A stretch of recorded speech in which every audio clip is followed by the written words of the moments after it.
Jumpa lagi di Kreatif TV. Bisa jadi laptop yang satu ini adalah idaman para content creator.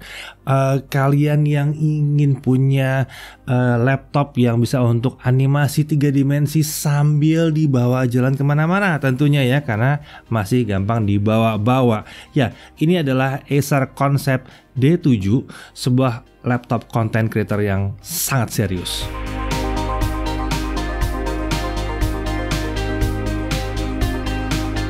Ya, Acer Concept D7. Ini bukan pertama kali kita memperlihatkan laptop yang satu ini, tapi ini pertama kali kita benar-benar menguji laptop yang satu ini. Hal yang perlu saya peringatkan dari awal bahwa pada saat kalian menilai sebuah laptop, jangan pernah hanya menilai dari komponen-komponennya saja, tapi nilai dia dari fungsinya dan apa yang kalian bisa dapatkan. Karena sebuah laptop itu nggak hanya prosesor doang, tidak hanya RAM doang, tidak hanya SSD doang, tidak hanya GPU doang, tapi adalah satu kesatuan komplit. Nah, kadang-kadang ada laptop yang mungkin kalau kalian lihat speknya, masa iya sih? Tapi pada saat dicoba, dites, racikannya ternyata bisa hebat juga. Dan kali ini kita nemu yang seperti itu. Oke, menurut Acer ini adalah sebuah mobile design station ya, perangkat content creator berperforma tinggi yang gampang dibawa kemana-mana ya. Dan sebenarnya ini adalah RTX Studio Laptops. Iya. Apa itu RTX Studio Laptop? Kita pernah bahas sebelumnya ya. Jadi ini adalah sebuah laptop yang dirancang untuk memenuhi berbagai macam kebutuhan content creator seperti 3D animation, video editing, fotografi, graphic design, 3D modeling dan rendering, visualisasi arsitektur ya, macam-macam. Sebuah RTX Studio Laptops itu dibuat dengan mempertimbangkan performa tinggi, kestabilan, daya tahan, dan bisa digunakan untuk bekerja dalam jangka waktu yang panjang. Syarat minimum sebuah RTX Studio Laptops itu adalah yang pertama tentunya GPU-nya GeForce RTX 2060 atau 2060 atau sebuah Quadro RTX 3000 ya. CPU-nya bisa Intel Core i7 atau yang setara, jadi nggak harus Core i7 juga. RAM-nya minimum 16GB, storage-nya minimum 512GB SSD itu harus. Display-nya atau layarnya adalah 1080p atau bahkan sampai ke 4K. Lalu dia menggunakan Nvidia Studio Drivers. Ya, Nvidia Studio Drivers ini adalah pembeda yang luar biasa. Ya, karena Studio Drivers ini sudah diuji secara intensif oleh Nvidia untuk kestabilannya, secara optimalisasinya untuk berbagai skenario penggunaan software-software content creation seperti Adobe Premiere Pro, ya, Adobe Lightroom, DaVinci, Redsine X Pro, Autodesk Maya, terus Autodesk Arnold, 3ds Max, Unreal Engine 4.24, ada Cinema 4D dan Blender juga. Jadi driver yang satu ini update-nya akan mengikuti perkembangan software-software untuk content creator. Memang fitur-fiturnya kalian nemu di driver yang buat game, tapi driver buat game akan diupdate berdasarkan game. Sementara driver yang ini, Studio Drivers, itu diupdate berdasarkan software content creatornya. Jadi dipastikan pasti stabil untuk software-software content creator ini. Dan semua fitur-fiturnya aktif. Oh ya, untuk Studio Driver terbaru juga ada support Vulkan 1.2. Jadi kalau mau render ray tracing dengan Vulkan untuk software yang mendukung ya, itu sudah bisa. Oke, mari kita bahas spesifikasi dasarnya. Tadi kita bahas soal Studio Drivers, kita bahas soal GPU-nya dulu deh ya. Ini, sang satu ini, GPU-nya adalah Nvidia GeForce RTX 2080 Max-Q design dengan 8GB dedicated GDDR6 VRAM. Ya, nggak tanggung-tanggung memang. Ini adalah arsitektur Turing ya, karena namanya RTX 2080 ya. CUDA cores-nya ada 2944. Dengan base clock di 735 MHz dan boost di 1095 MHz. Dan RAM-nya tadi udah dikasih tahu 8GB dedicated ya VRAM-nya. Untuk prosesor ini menggunakan Core i7 9750H, bukan satu hal yang luar biasa tapi sudah memadai untuk laptop yang satu ini. Untuk RAM yang kami terima ini adalah 16GB DDR4 2666 MHz dan langsung dual channel. Biasanya kalau Acer suka single channel, ini enggak, langsung dual channel aja pentokin ya, biar performance-nya maksimum. Dan ini masih bisa di-upgrade sampai dengan 32 GB ya, 16 kali 2 keping tentunya ya.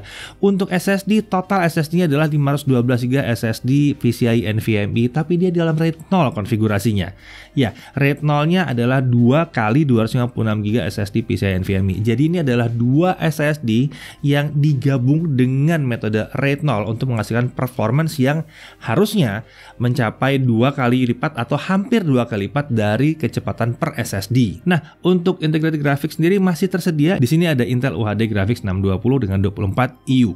Ini membuat kalian tetap bisa hemat daya pada saat cuma ngetik-ngetik doang pakai laptop yang satu ini. Oke, mari kita lihat dari body. Desainnya ini desain klasik dan sederhana. Putih begini, klasik sederhana ya. Nggak ada pernak-pernik gaming, walaupun sekilas bentuknya mungkin ada siluet-siluet laptop gaming, tapi nggak, sudah disederhanakan sekali. Terlihat jadi mewah dan elegan dengan warna seperti ini. Acer menyebutnya sebagai timeless design. Ya, timeless gitu ya. Nah, di bagian belakang kita lihat ada logo Acer berwarna silver. Untuk material kita lihat ini adalah aluminium chassis ya, jadi bahannya aluminium, membuat laptop ini kokoh tapi tidak terlalu berat. Untuk warna memang cuma ada warna putih, sementara dimensinya panjang 35,8 cm, lebar 25,5 cm dengan ketebalan 17,9 mm ya. Ini terhitung tipis banget untuk sebuah laptop dengan GPU RTX 2080 Max-Q. Untuk bobot, laptop ini beratnya ada di 2,2 kg, bobot yang wajar untuk laptop sekencang ini. Charger 500 gram, jadi total dibawa-bawa cuma 2,7 kg, nggak terlalu berat untuk performance yang diusung. Untuk display, nah ini yang penting banget. Perhatikan di bagian display dan ingat ini adalah laptop spesial untuk content creator. Displaynya 15,6 inci. Oke, belum spesial, resolusinya 4K. Ya, ini 4K 3840 kali 2160 pixel. Ya, resolusinya luar biasa tinggi. 60 Hz nggak ada masalah, bukan buat gaming-gaming banget memang ya, walaupun harusnya game jalan. Dan ini adalah sebuah layar IPS dengan 400 nits di tingkat kecerahannya. Ya, 300 nits sudah bagus, ini 400 nits tingkat kecerahannya. Lalu color gamutnya gimana? Ini yang banyak ditanyain. Color gamutnya 100% dong, tapi bukan 100% sRGB, ini 100% Adobe RGB. Jauh lebih luas daripada 100% sRGB, luar biasa. Lalu kemudian kalau misalnya kalian mencari laptop untuk content creator, untuk content creation, untuk tuning warna gitu ya, seperti kalau pakai DaVinci seperti ini kan biasa bagus buat tuning warna. Kalian harus cari di mana deviasi atau penyimpangan warna di layarnya ini kecil. Biasanya disebut dengan delta E. Nah, delta E yang di sini di bawah 2. Ini artinya kecil. Kecil banget di sini sebenarnya. Jadi ini deviasi ini biasanya semakin kecil semakin bagus, dan ini di bawah 2. Udah keren banget. Lalu kemudian supaya warnanya benar-benar pas, dia tentunya harus disertifikasi dengan Pantone. Jadi ini juga sudah Pantone validated. Wow, 100% Adobe RGB, delta E di bawah 2, Pantone validated, dan ini resolusinya 4K. Memang indah banget sih ngeliat layar seperti ini. Layar konsep D ini bahkan dikalibrasi per unit, ya, tiap unit di pabrik, dan report hasil kalibrasinya itu bisa ditemuin di desktop Windows-nya ya, di tiap laptop itu. Jadi per unit loh itu di tesnya. Tentunya ada pengaturan color profile di software konsep di palette di situ ya. Ada pilihan untuk Adobe RGB atau native. Dan panel ini juga anti glare, jadi nggak terlalu banyak mantul-mantul, memudahkan kita juga untuk ngecek warna di sini karena nggak banyak pantulan. Ya, dari sisi desain memang dia 81% screen to body ratio, mungkin bukan yang paling hebat, tapi setidaknya sudah kelihatan cukup modern. Nah, untuk kamera 720p 30 fps, posisinya ada di atas ya, nggak pakai di bawah lagi, sekarang udah di atas semua. Untuk audio ada 2 speaker stereo terletak di bawah kanan kiri, dan tersedia software konsep di palette untuk pengaturan audio profile. Kualitas audionya cukup rapi, walaupun bukan yang paling lantang yang pernah kita tes, tapi oke lah, apalagi kalau di atas meja karena dia menghadap ke bawah ya. Oke, untuk konektor kita lihat sebelah kiri ada DC in, ada Ethernet di sini untuk nyolok RJ45, ada satu USB 3.1, ada satu HDMI, satu mikrofon jack, satu audio jack. Lalu di sebelah kanan ada satu Thunderbolt 3 Ya, Thunderbolt 3 ini mendukung DisplayPort over USB-C ya. Kemudian ada satu mini DisplayPort, ada 2 USB 3.1. Untuk konektivitas dia menggunakan Killer Wireless AC1550i ya. Ini sudah support multi-user MIMO dan Bluetooth 5 juga di sini ya. Dan untuk keyboard kita lihat desainnya memang mirip seperti Nitro series. Tapi memang semuanya warnanya putih di sini ya. Lampu backlit juga satu warna aja, warnanya amber atau orange atau jingga, ya warna hangat lah di situ ya. Yang menciptakan cahaya lembut yang mengingatkan kondisi lagi sunset gitu ya. Jadi amber gitu, warm gitu. Nah, lampu ini ada 4 tingkat kecerahannya. Untuk touchpad posisinya center ke spacebar sangat menyenangkan sekali karena kalau untuk ngetik spacebar jadi patokan buat jari kita, jadi dia nggak gampang kena-kena. Bukan touchpad paling gede, tapi ini nyaman digunakan karena dia mendukung Windows Precision Driver juga. Nah, sekarang mari kita coba aja langsung performance-nya seperti apa ya. Kita lihat dulu konsistensi performanya pakai Cinebench R15. Kita lihat skornya di awal 1006 lalu turun ke kisaran 900-an. Ini bukan skor Core i7 9750H tertinggi yang pernah kami tes. Bahkan mungkin nggak tinggi-tinggi amat di sini ya. Tapi kami curiga dengan desain seperti ini, kenapa nggak tinggi-tinggi banget di Cinebench-nya? Sepertinya Acer merancang laptop ini untuk durabilitas, tadi udah dibahas ya, untuk durabilitas. Jadi jangan terlalu panas, yang penting durabilitasnya panjang. Jadi untuk pekerjaan-pekerjaan rendering yang lama, dia masih aman terus. Kita juga mendeteksi bahwa noise dari kipas itu tetap rendah walaupun dalam kondisi load tinggi. Acer klaim katanya noise-nya itu 40 dB atau kurang ya. Nanti kita lihat pembuktiannya seperti apa. Kalau kita tes pakai Trimac Firestrike, grafik skornya ini dapat sekitar 19.720, sebuah skor yang jelas tidak kecil ya. Tapi kali ini kita nggak akan tes gaming-gaming. Kenapa? Karena laptop ini bukan laptop gaming. Ini adalah laptop untuk diajak kerja ya. Ini adalah laptop yang modal usaha, modal kerja atau mungkin modal belajar ya. Yang jelas laptop seperti ini yang bisa membantu karir kalian. Kalau karir kalian memang ada di content creation atau hal-hal lain yang berhubungan dengan desain ya. Mari kita lihat performance Adobe Premiere Pro sisi 2020 dengan video 4K yang biasa kita tes. Source video 4K 60 HEVC ya. Editing kita lakukan color correction, layering segala macam, kita tambah situ outputnya ke YouTube 4K 60. Kita lihat kalau CPU only lama memang di 20 menit 37 detik. Ini sama sekali nggak menarik. Ya mungkin juga karena emang CPU-nya nggak dirancang untuk kerja sendirian. Kan ada GPU-nya. Jadi mari kita coba pakai CUDA. Dan hasilnya adalah 3 menit 22 detik. Monster banget ini hasilnya nih, luar biasa. Jadi pakai CUDA di sini memanfaatkan GeForce-nya, ini kita dapat 83% lebih kencang ketimbang pakai CPU only. Iya. Oke, lalu kita tes ke Full HD testnya gimana? Kalau yang 1080p CPU only 6 menit 37 detik. Cepet. Tapi dengan video seperti ini 6 menit 37 detik bukan skor yang menarik sih sebetulnya. Lalu kalau kita aktifkan CUDA-nya gimana? Kita aktifkan si GeForce. Kita dapat 1 menit 6 detik. Nah, ini baru skor yang luar biasa kencang. Jadi kita bisa lihat baik di resolusi 4K maupun Full HD menggunakan GPU atau kita pakai CUDA-nya gitu ya. Ini lebih cepat sekitar 83% dibandingkan CPU. Ya, jadi kita lihat sekarang ya, laptop yang satu ini CPU-nya mungkin tadi kelihatannya ya segitu-gitu aja, tapi begitu kita jalankan aplikasinya, ngegas dia langsung.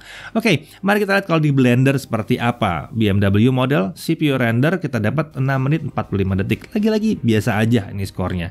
Tapi begitu kita hidupkan GPU rendernya, kita dapat hanya 1 menit 16 detik. Ini kencang parah, sekitar 81% lebih kencang pada saat pakai GPU.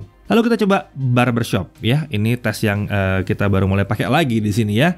CPU render kita dapat 38 menit 55 detik. Sementara untuk GPU render pakai CUDA kita dapat 15 menit 21 detik.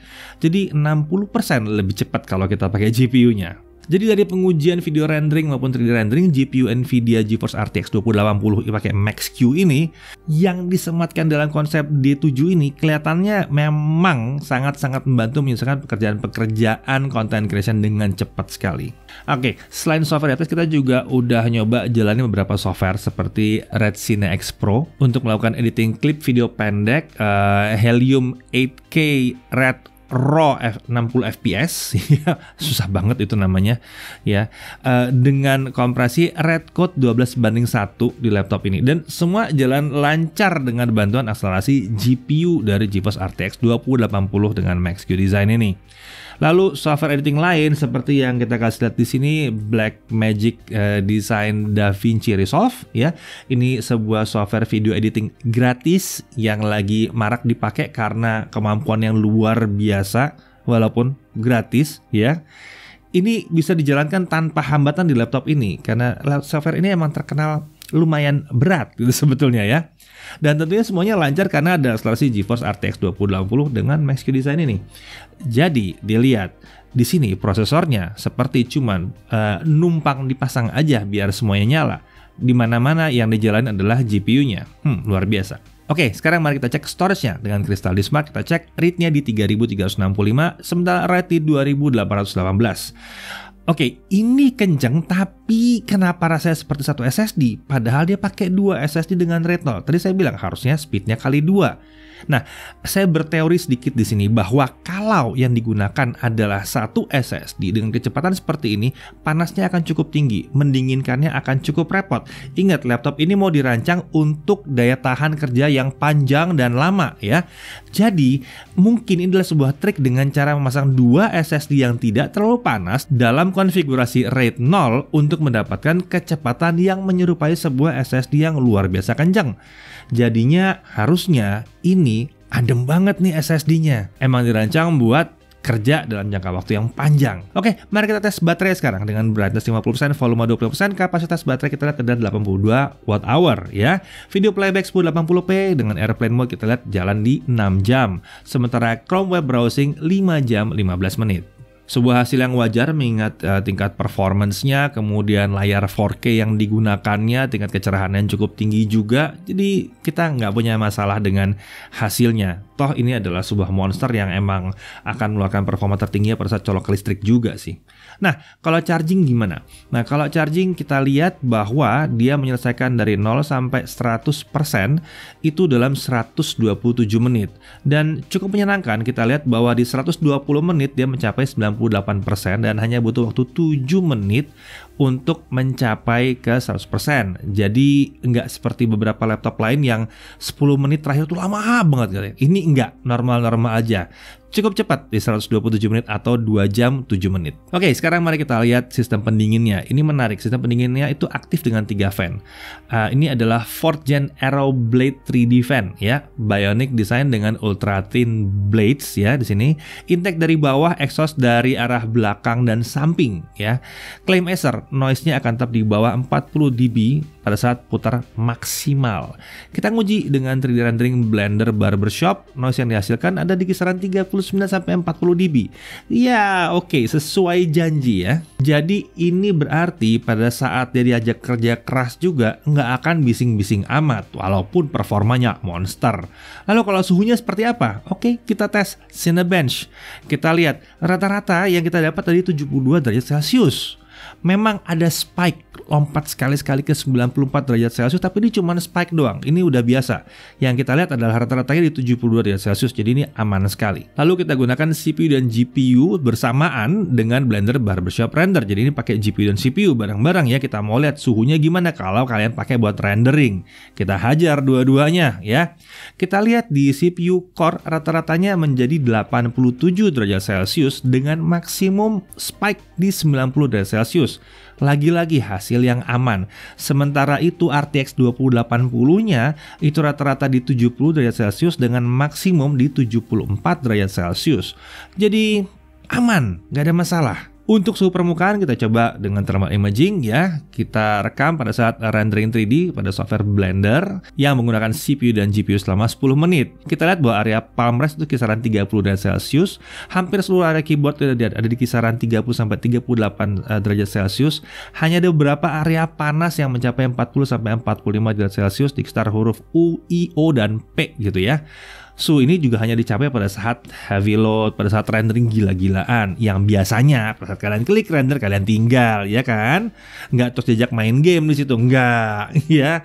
Ya biasanya kalau yang ngetik-ngetik itu ya nggak sambil render biasanya ya. Oke, pasti banyak yang nanya harganya berapa. Ini cukup menarik bahwa harga itu kan sebetulnya relatif tergantung apa yang kita dapatkan.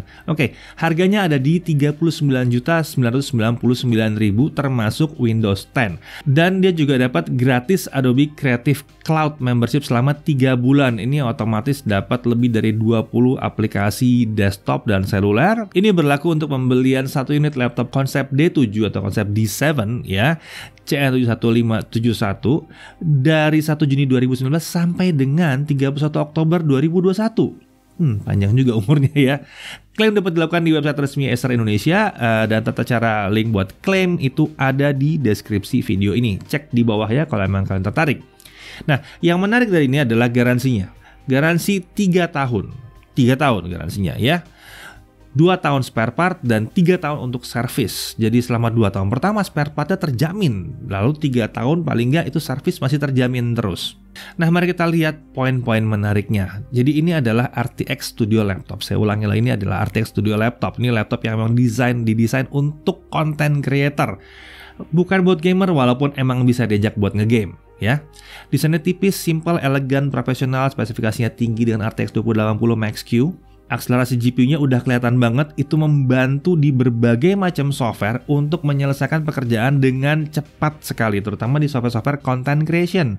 Ya, jadi lupakan itu Cinebench-nya berapa di prosesor. Yang dilihat adalah software content creation-nya jalannya sekencang apa, gitu ya. RAM 16GB dual channel sangat menyenangkan sekali. Displaynya yang bisa dibilang nyaris perfect di sini ya. Resolusi 4K 100% Adobe RGB, bukan sRGB ya. Delta E-nya di bawah 2, Pantone validated, non-glare, luar biasa. Ini layar enak banget ya. Konektor-konektor juga lengkap termasuk Thunderbolt 3 dan SSD-nya juga kenceng dan sepertinya bukan SSD panas. Lalu ingat ada gratis Adobe Creative Cloud Membership selama 3 bulan. Ya pas banget sih digunakan dengan laptop content creator seperti ini. Ini sebenarnya adalah salah satu laptop dengan GeForce RTX 2080 Max-Q design paling murah. Ya, paling murah bukan berarti kalian bisa pasti beli. Enggak, ini paling murah untuk yang pakai RTX 2080 ya. Mengingat kebanyakan laptop dengan GPU seperti ini harganya di atas 50 juta. Yang ini 39.999.000. Iya, murah atau mahal itu emang sebuah perbandingan gitu ya. Lagi pula laptop yang satu ini dirancang untuk cari duit, bukan untuk buang-buang duit. Ya enggak? Ya. Jadi ingat sekali lagi, sebuah laptop itu bukan hanya dari salah satu spesifikasinya doang, tapi dari apa yang bisa dilakukan oleh keseluruhan total si laptop ini. Dan yang satu ini sudah membuktikan bahwa untuk software content creation dia adalah sebuah monster yang elegan. Saya Dedi Irfan, Jagat Review TV.